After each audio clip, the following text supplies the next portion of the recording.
Alright guys, so this is a 2019 Honda CRV. This is the EXL model.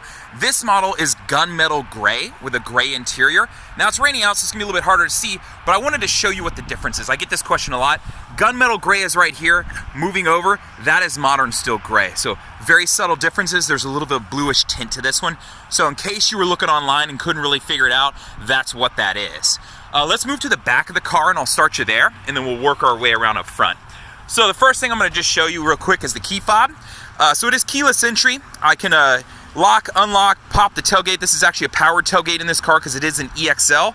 So I'm going to pop that open for us here in a second. And then it does have remote start. To use that, you press the lock button and then hold the remote start button.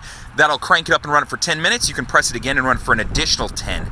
If you needed to turn it off, press the unlock button, then the remote start button. That'll turn the car off. So key fob wise, I just want you to know that. Now under this sticker, it's going to say driver 1 or driver 2 on here. So I can't show you that because I have a code on it.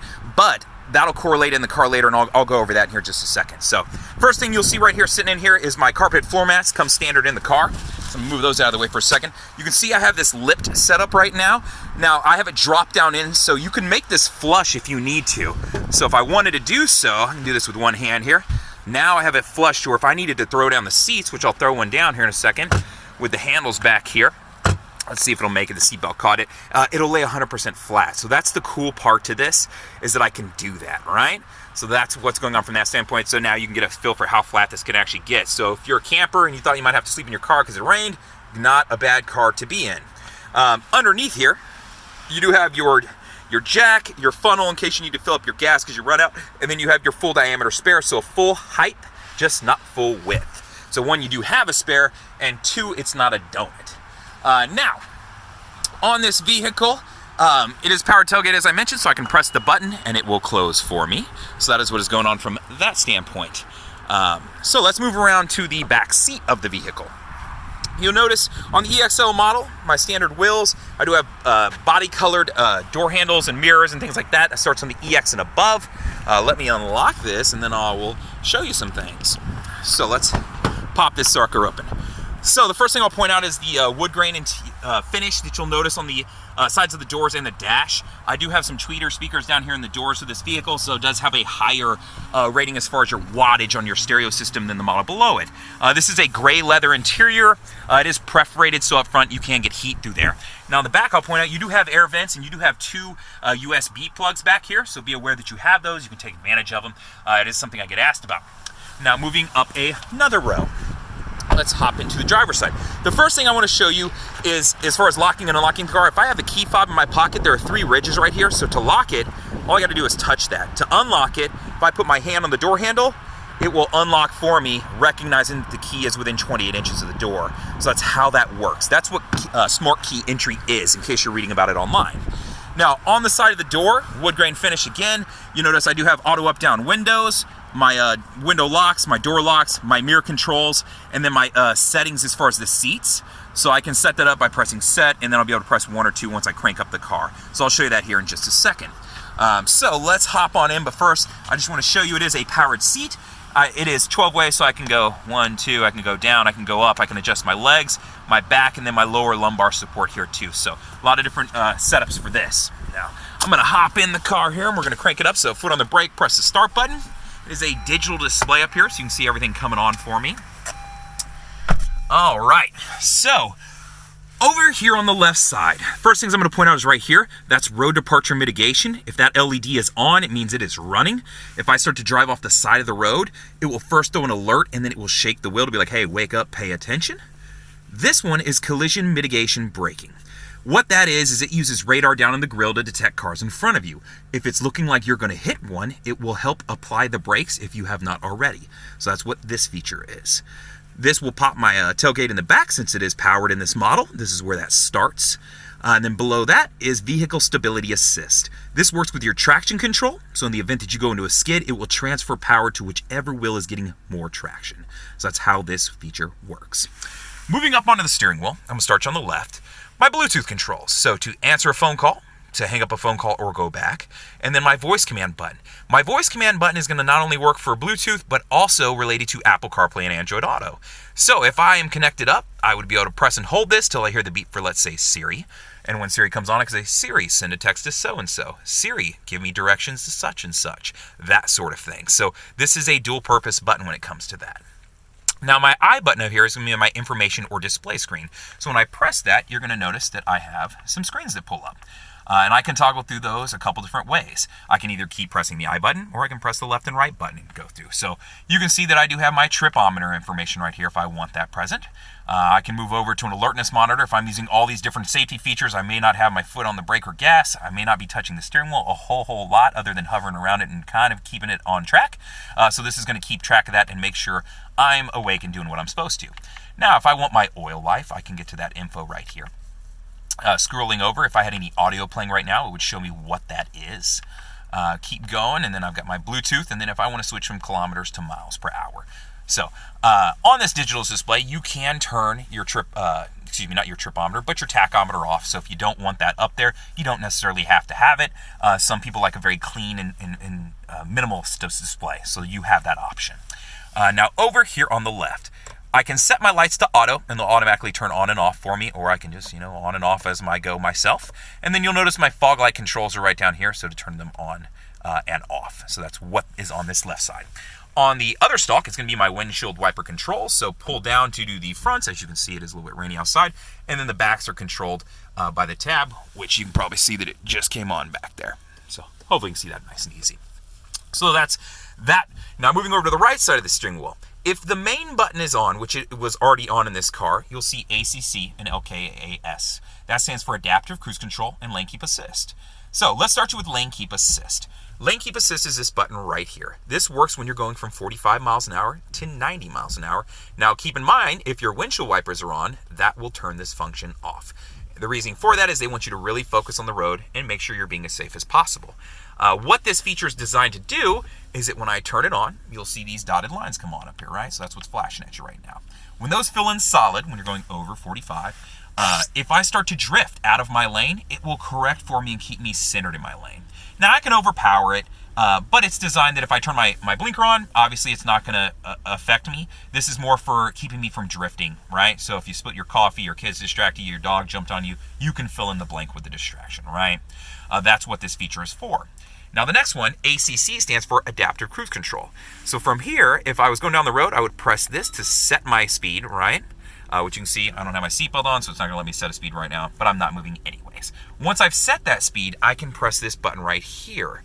And what that is there a little piece of paper on there? What is it? Oh, it's just a glare. That will set the distance it keeps between me and the car in front of me. So when you hit this, you can see those boxes up there, probably a little bit blurry, but I'm going to move up so you can see. The more boxes, the more space it's going to keep between me and the car in front of me. So that's what this function is. So it uses the radar down in the grill and the camera that's up in this box to detect those cars in front of you. This camera is what it uses to detect the lines on the road for lane keep assist. So that's what's up in here. So just so you're aware of what's in that box, right? So that's how these features work. Now moving over onto the dash. So you can see that it is a displayed screen. Is it a touch screen? It's a little bit larger compared to like if you were looking at my entry-level model. The EX and above all have this screen. So I'm going to start you from the home button. And you're going to see a general simple layout. It's pretty easy to understand for most people. So audio-wise, let's just walk you through and show you what you've got. So I press the source button, all my different audio options. So FM, AM, Sirius XM radio. The car comes with 90 days for free. I do have USB plugs. I've got a couple of them right down in the center console right here, and I will show you. If I flip those down, you'll notice that one of them has a phone on it. That is the one you will want to plug into if you intend to use Apple CarPlay or Android Auto, so keep that in mind. I do have access to iPods, iPads, anything that you can basically connect up to a USB. You can play. I mean, it's pretty versatile in that sense. Bluetooth, if I want to wirelessly stream some music. Pandora compatibility. If you're a Spotify person, know that you can get on Apple CarPlay and Android Auto and access it that way. Or through Bluetooth, you can access Spotify and go that route too. So a lot of different options as far as audio goes. Moving down to info, this is going to be where I can pull up tripometer information if that's what I want. So you can see it right there. That's the information that I had pulled up on this other screen just a moment ago. So I can pull that same info up over here, right? So it just depends where you want to see it. I've got how many miles I have on this tank of gas, which I know sometimes people ask about. Now, under the info button, you can also just do a general like screensaver, clock and wallpaper kind of thing. And you can customize what lays back there, and you can customize this as far as having it on, having it off. You can see wallpaper settings. I would just load up like a USB drive, and I could put JPEGs or PNG files on it and plug it in obviously to the USB, and be able to pull those up on here. It's not hard to do. If you want to know how to do it, I'd be more than happy to walk you through it. So just so you know, not a hard thing to do. This is where I can turn off the clock and change it from small, digital, analog, whatever I want to see, or completely off. So if I did want to load up a picture there, and then moving over to the wallpaper, you know, adding a new, that's where I would go to do it, and then it would detect for it. So that's how you do that. Now, Honda Link is set up to where you can connect your phone up via an app and your car and your VIN, and it will give you maintenance minders, recall notices, things like that moving forward. And you can look on HondaLink.com. You can look that up. It'll tell you what other options you have available, because depending on the trim level of your car, some will have the ability to remote start it from their phone. They'll have the ability to do door locks from their phone. So it just depends on which level of the vehicle you're looking at and which Honda, because this works for all Hondas. You can search any car on there. Now, Bluetooth, this would be related up to connecting your phone. To do so, you can press it if you've never connected a phone, and it'll start you through the prompt and say, would you like to add one? Yes, and you can go from there. Let's say you need to add a secondary phone. You would go to Settings, and then from here, I would go to Bluetooth and Wi-Fi. Now from there, I want to go to Bluetooth device list because I want to add something to that list. Add a Bluetooth device, and then it's going to say, turn on your Bluetooth and let's do this. So that's how that works as far as connecting up a phone. Now, other things that you will want to see under this settings button. If you go to vehicle right here, I just want to point out like 3 or 4 settings here real quick. The first one is right here under door and window. So there's about 3 settings in here. The first one is how the car is set up. Right now, when you hit 10 miles an hour, it's going to automatically lock your doors. If you don't like that feature, there's a couple options you can change this to. Now, unlocking the doors. When you open your driver's side door, let me go to the right one though, it's going to then unlock the remaining doors of the car. Let's say you want to change that, you want it to when you shift to park, or you want to turn it completely off. This is where you do that. So that's just a couple of the door lock settings. At the very bottom down here, there's walkaway auto locks. You're going to have to scroll one down to see it, so just be aware of that. Now, this one's a really cool feature that I like to turn on, so I'm going to turn it on. Now, by turning this on, what it does is if I get outside my car, I have the key in my pocket, and I get outside of 10 feet from it, it's going to automatically lock the doors. So if you're the person who gets halfway into the grocery store and goes, crap, I don't remember if I locked it, turn this feature on. It's going to benefit you.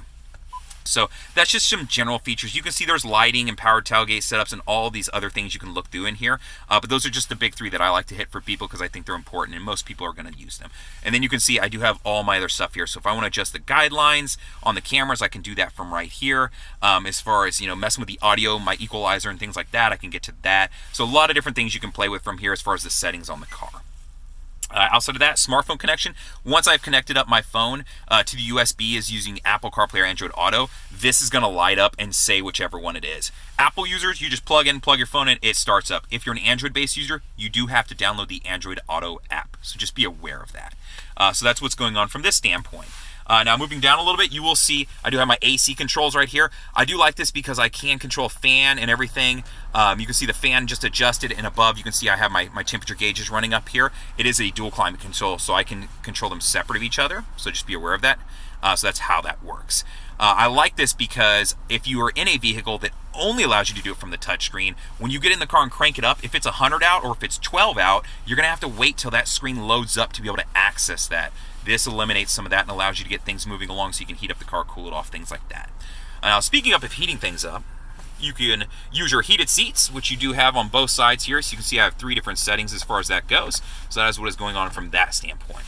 Now moving over, use parking brake. It's electronic. To use it, I will put my foot on the brake. I will lift up on this trigger to set it. When I do so, you will see brake down there in the bottom right corner. So you can see it right there. That is how this feature works.